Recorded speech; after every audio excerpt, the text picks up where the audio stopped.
And we start with drama first. ठीक है, हमारे सिलेबस में आप देखोगे बहुत कुछ है, पोइट्री है, पोएम्स हैं, हमारे नॉवेल्स हैं, ड्रामा है, सोनेट्स हैं, बहुत कुछ है। लेकिन हम सबसे पहले स्टार्ट करेंगे ड्रामा के साथ। ठीक है, तो इसके पहले we should know about history of English literature.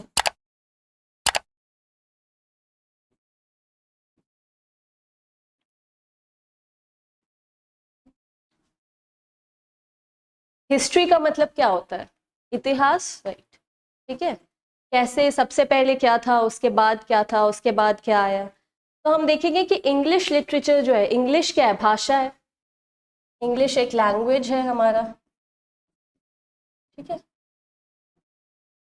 तो इस लैंग्वेज में, इंग्लिश में जो लिटरेचर, जितनी भी कहानियां लिखी गई हैं, जितनी भी कविताएं लिखी गई है, वो कहाँ से स्टार्ट हुई? ठीक है, तो सबसे पहले हम देखेंगे पहले क्या था।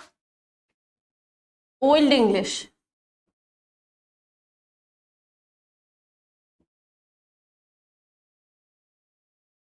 ठीक है, ओल्ड इंग्लिश के डेट्स क्या है आप देख लो यहाँ पे, 450 टू 1066। सेकेंड पे है आपका मिडिल इंग्लिश।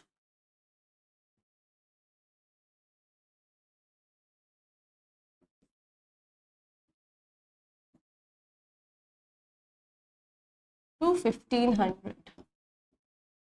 एंड नंबर 3 पे हमारा है द एज ऑफ रेनेसॉ। तो इसमें बहुत सारे एजेस हैं। इसमें आपका आ जाएगा एलिजाबेथन एज। और चौथे पोजीशन पे है हमारा जैकोबियन एज।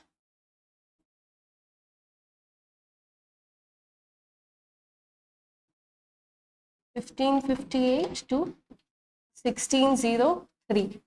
और जैकोबियन एज है हमारा 1603 टू 1625। तो ओल्ड इंग्लिश जो पहली भाषा बोली गई थी इंग्लिश लैंग्वेज में, उसके बारे में हम देखेंगे। ठीक है, तो इस लैंग्वेज में काफी कविताएं लिखी गई थी, नॉवेल वगैरह तो नहीं था उस टाइम। तो सबसे फेमस इस एरा का टेक्स्ट है बियोवुल्फ। ठीक है, जो पहला इंग्लिश कविता है, पहली इंग्लिश कविता है, वो क्या है? उसका नाम है बियोवुल्फ। ठीक है, ये हमारे सिलेबस में नहीं है, लेकिन ये जानना बहुत जरूरी है। It's very important information. Alright, फिर हम देखेंगे मिडिल इंग्लिश आ जाता है। मिडिल इंग्लिश कब से स्टार्ट हो रहा है हमारा? 1066 टू 1500। ठीक है, इसमें सबसे एमिनेंट, जो सबसे फेमस राइटर हैं, उनका नाम है चौसर। ठीक है, चौसर के कई सारे टेक्स्ट्स हैं जो हम देखेंगे, हमारे सिलेबस में वो भी नहीं है, लेकिन इंग्लिश लिटरेचर में चौसर बहुत इंपॉर्टेंट है। ठीक है, उन्होंने काफ़ी सारे लॉन्ग नैरेटिव पोएम्स लिखी थी। ठीक है, और उसके बारे में हम अच्छे से जानेंगे बाद में। ठीक है, अब हमारा आता है एलिजाबेथन एज और जैकोबियन एज। तो ये एजेस का देखिए, एलिजाबेथन एज कब से स्टार्ट हुआ? 1558 से 1603। तो एलिजाबेथन एज क्यों इसका नाम पड़ा? कुछ और क्यों नहीं? हाँ, वेरी गुड। ठीक है, तो जितने भी इंग्लिश में एजेस हैं, मोस्टली जो भी रूल करता है, जो भी राजा या रानी उस टाइम रहा होगा या रही होगी, उनके नाम पे पड़ा था। तो हमको पता है कि उस टाइम क्वीन एलिजाबेथ थी। ठीक है, तो उनके नाम पे ये पूरे एज को हम बोलेंगे। ठीक है, इंग्लिश लिटरेचर का एलिजाबेथन एज कब है? 1558 से 1603। हमारा चौथा है जैकोबियन एज। तो ये भी एक राजा के नाम पे पड़ा है, किंग जेम्स। ठीक है, किंग जेम्स। तो किंग जेम्स के नाम के ऊपर पड़ा है ये जैकोबियन एज, जो कि स्टार्ट हुआ था 1603 से टू 1625। ठीक है, और the most important thing when we study Elizabethan as,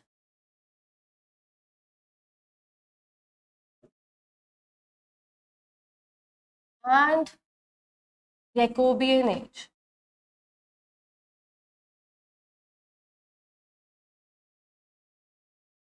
Who is the most important writer?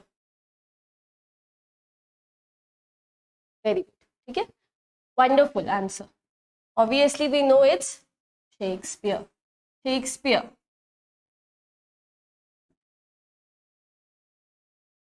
बहुत सारे राइटर्स ने शेक्सपियर के बारे में बहुत सारी बातें लिखी हैं, ठीक है, और सब क्या कहते हैं कि शेक्सपियर किसी एक या दो एजेस को नहीं बिलोंग करते, वो पूरे इंग्लिश लिटरेचर को ही बिलोंग करते हैं, ठीक है।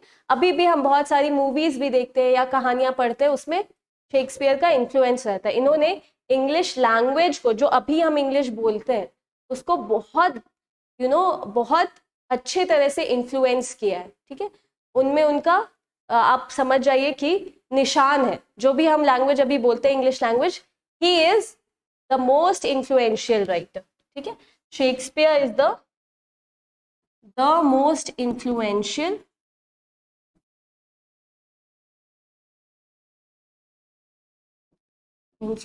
writer in English.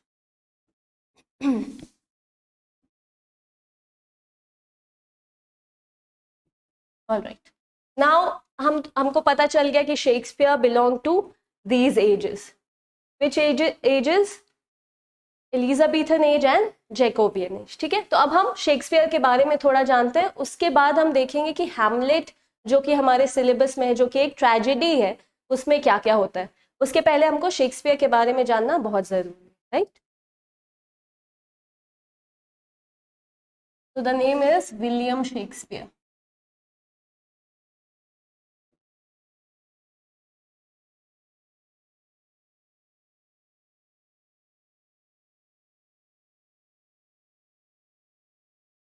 Now what is so important?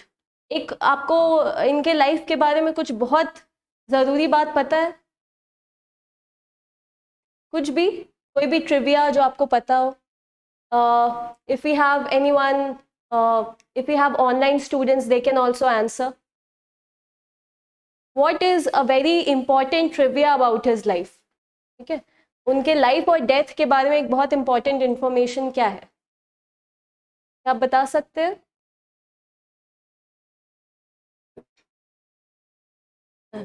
Yes, wonderful, ठीक है। तो अगर आपको याद होगा, पहली क्लासेस में भी हमने डिस्कस किया था इस बारे में कि he died on the same day he was born, ठीक है। बहुत माना जाता है ऐसा, right. And when was he born? Dates आप देख लीजिए। Yes, 23rd April. He was born in the year 1564 and he died on 23rd April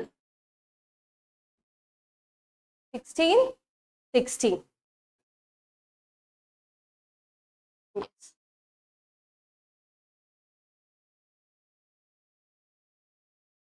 Okay. So we get this information that he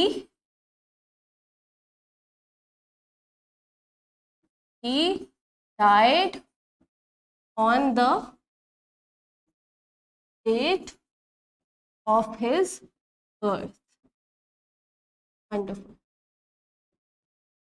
Right. Now, you know that he is also called England's national poet. Okay. England's national poet because he wrote a lot of poetry. उन्होंने बहुत सारी कविताएं लिखी हैं। Basically हम उनके drama के बारे में ज़्यादा जानते हैं, लेकिन ये भी जानना बहुत ज़रूरी है कि he wrote a lot of poetry, ठीक है। उनको और क्या बुलाया जाता था? Bard of, yes, Bard of Avon, right? Bard का मतलब क्या होता है? Can anyone tell me from the online platform what is the meaning of bard?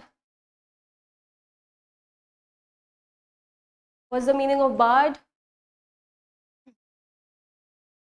It's bard का मतलब होता है कवि। क्या ऐसे पहले जमाने में क्या होता था, लोग गांव-गांव जाके कविताएं कहानियां सुनाया करते थे, ठीक है, तो उनको हम बार्ड बोलते थे, राइट। हमारे देश में किसको बार्ड बोलते हैं, क्या आपको पता है? No idea? थिंक कोई बहुत फेमस कवि? नो नो नो, बहुत पुराने टाइम के। Yes, the bard of Bengal कहते हैं उनको। No idea? Anyone from the online platform if you are attending the class? Good. Okay, never mind.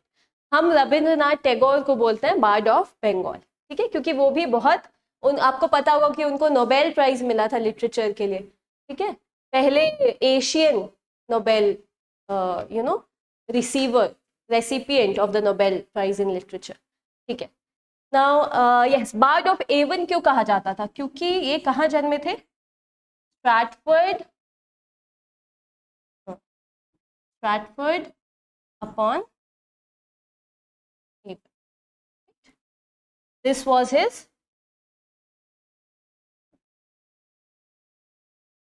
was his place of birth.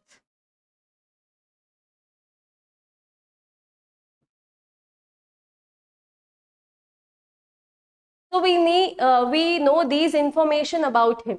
Okay, these are very basic information. If you want to write down, you can write them down. All right. That he was born in the year 1564, died in the year 1616. He died on the date of his birth. आप देख सकते हो क्या है, 23rd April यहाँ लिखा हुआ है. He was also England's national poet. He was known as the Bard of Avon. क्यों? Because he was born in the place called Stratford upon Avon. Right. Now, let's talk about his literary career.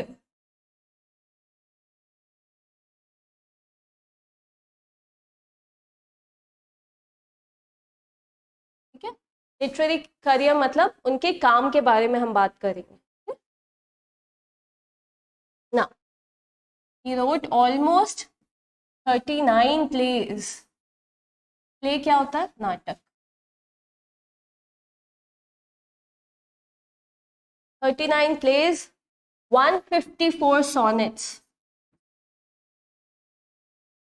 37 plays है, 39 हम इसीलिए बोलते हैं क्योंकि उन्होंने दूसरों के साथ मिल के भी बहुत सारे ड्रामा लिखा हुआ है, ठीक है, जैसे रॉबर्ट ग्रीन के साथ लिखा हुआ है उन्होंने, ठीक है. तो काफी ऐसे राइटर्स थे उनके एज में जो मिलजुल कर इन्होंने लिखा था, ठीक है.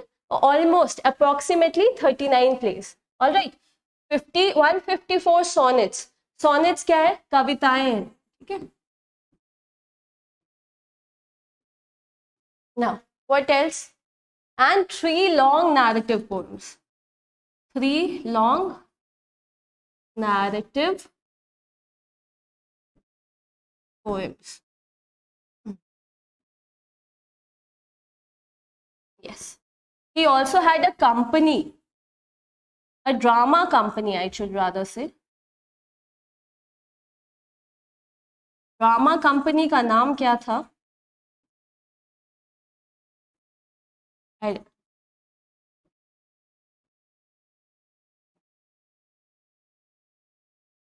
Lord Chamberlain's man. लेकिन इसका नाम चेंज हो गया, ठीक है, और बाद में इसका नाम क्या हो गया? किंग्समैन. किंग्समैन, ठीक है. ये ड्रामा कंपनी था जो उनका खुद का था. वो एक, हाँ, very important. Okay, he was also an actor. ऐसा नहीं कि वो बस लिखते थे, ठीक है, या सिखाते थे, डायरेक्ट करते थे ड्रामा को. He was also an actor. खुद के लिखे हुए प्ले में भी वो एक्ट करते थे. तो he was also an actor. Alright. And his company's name was Lord Tagore. Yes, correct. Divya, thank you so much for your answer. Good. All right. So the drama company was called Lord Chamberlain's Men, जिसका नाम बदल के हो गया था Kingsmen. Okay, and he was also an actor. So this is a rough estimate of his literary career.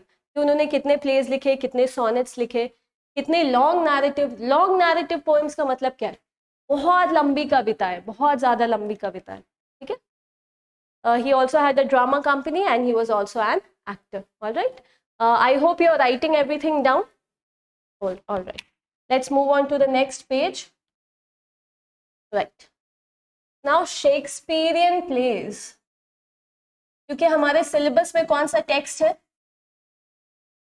Hamlet, ठीक है। Hamlet क्या है? प्ले है, ठीक है। तो हम शेक्सपियरियन प्लेज के बारे में बात करेंगे और उनको हम रफली बहुत सारे कैटेगरीज में डिवाइड किया गया है, लेकिन हम रफली इसको 3 कैटेगरीज में डिवाइड करेंगे।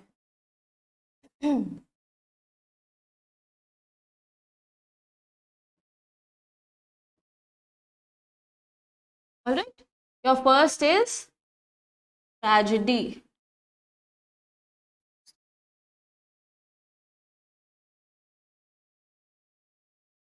Then you have comedy. And then you have historical plays.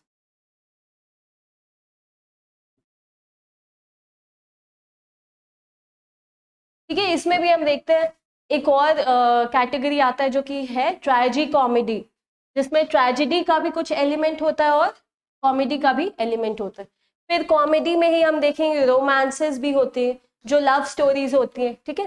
तो शेक्सपियरियन, लेकिन बेसिकली हम इसको 3 भाग में डिवाइड करेंगे। पहला है हमारा ट्रेजेडी, दूसरा है हमारा कॉमेडी, तीसरा है historical place. Now historical place क्या होता है, आप बता सकते हैं?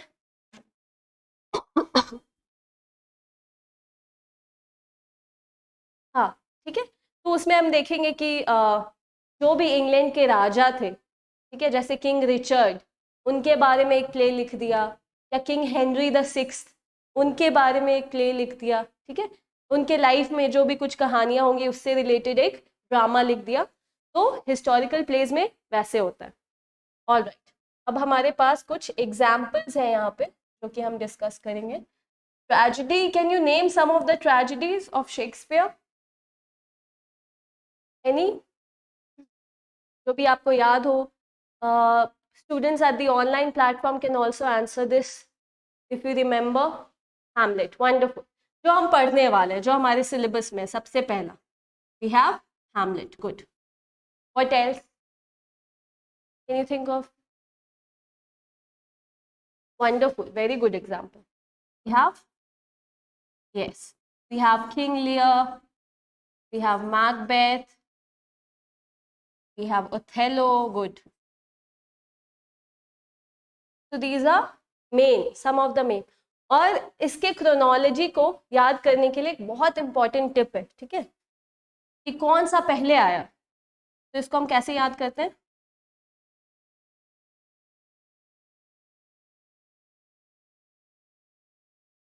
होकम, HOKM।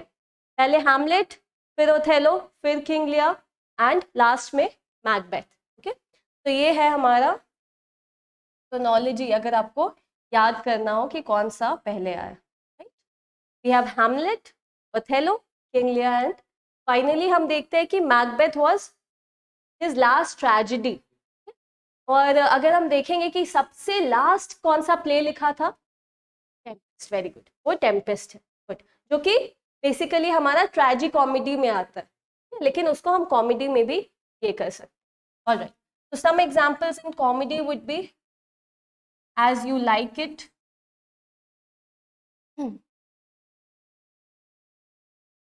then we have Twelfth Night,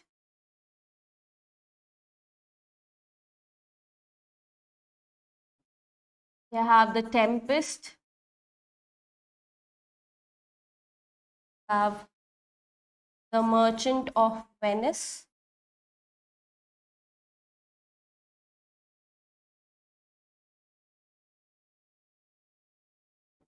so these are some of the comedies.